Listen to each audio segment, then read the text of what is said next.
Informasi pertama, Saudara, Komisi Pemberantasan Korupsi KPK telah menetapkan Gubernur Papua nonaktif Lukas NMB sebagai tersangka tindak pidana pencucian uang. KPK menyebut hasil pencucian uang yang dilakukan NMB mencapai 81,6 miliar rupiah. KPK telah menyita barang bukti pencucian uang Lukas NMB yang mencapai lebih dari 81 miliar rupiah. Bukan hanya uang tunai, KPK juga melakukan penyitaan terhadap berbagai aset milik Lukas NMB yang berasal dari tindak pidana korupsi, di antaranya apartemen, logam mulia, tanah, hingga mobil mewah.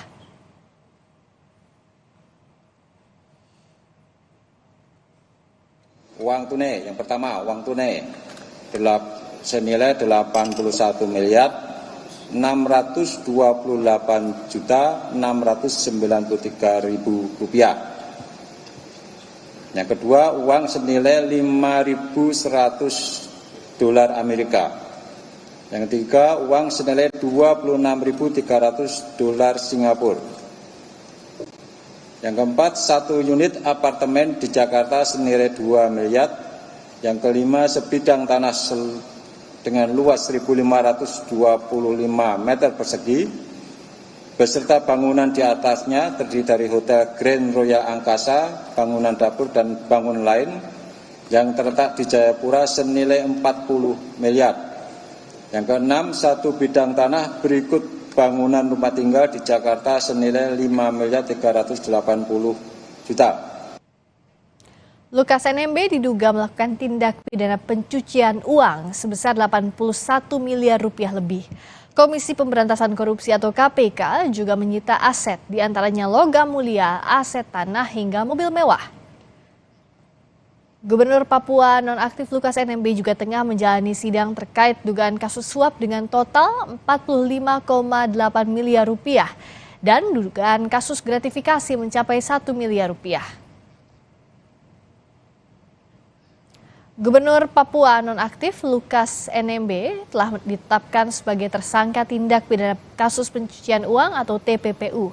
Barang bukti uang hasil korupsi Lukas NMB dipamerkan oleh KPK yang jumlahnya mencapai lebih dari 81 miliar rupiah.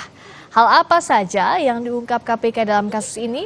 Sudah ada jurnalis Kompas TV, Nanda Aprilia. Nanda, uang senilai 81 miliar rupiah yang disita KPK ini berasal dari mana saja di kasus TPPU? Ya, Friska, tadi belum dijelaskan secara spesifik sebenarnya sumber uang dari tindak dugaan TPPU yang dilakukan oleh Lukas NMB ini dari mana saja. Ditegaskan tadi oleh Wakil Ketua KPK Alexander Mawarta, hingga saat ini memang pihaknya tengah atau masih mengusut dari mana sumber-sumber tindak pidana pencucian uang ini untuk Lukas NMB ini berasal.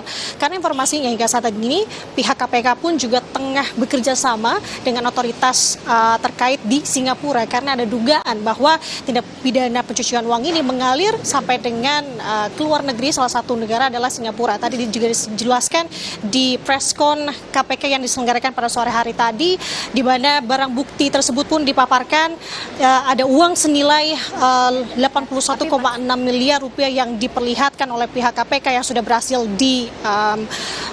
diperoleh begitu, yang berhasil disita. Kemudian juga tadi dijelaskan juga beberapa foto-foto yang merupakan alat bukti lainnya, karena informasinya untuk alat bukti sendiri, Friska dan juga saudara, ada sebanyak 27 barang bukti maksud kami yang sudah berhasil disita oleh KPK dalam hal ini. Jadi kalau ditanya apakah sumber dari mana saja, ini tentu masih terus diselidiki oleh pihak KPK. Salah satunya tadi yang saya sebutkan bahwa KPK saat ini juga tengah bekerja sama dengan otoritas yang berada di Singapura untuk mengusut kasus ini, karena informasinya di sana ini ada aliran dana, yakni dugaan ada rumah TPPU yang dimana ini juga menyangkut dari Lukas NMB sendiri, Friska.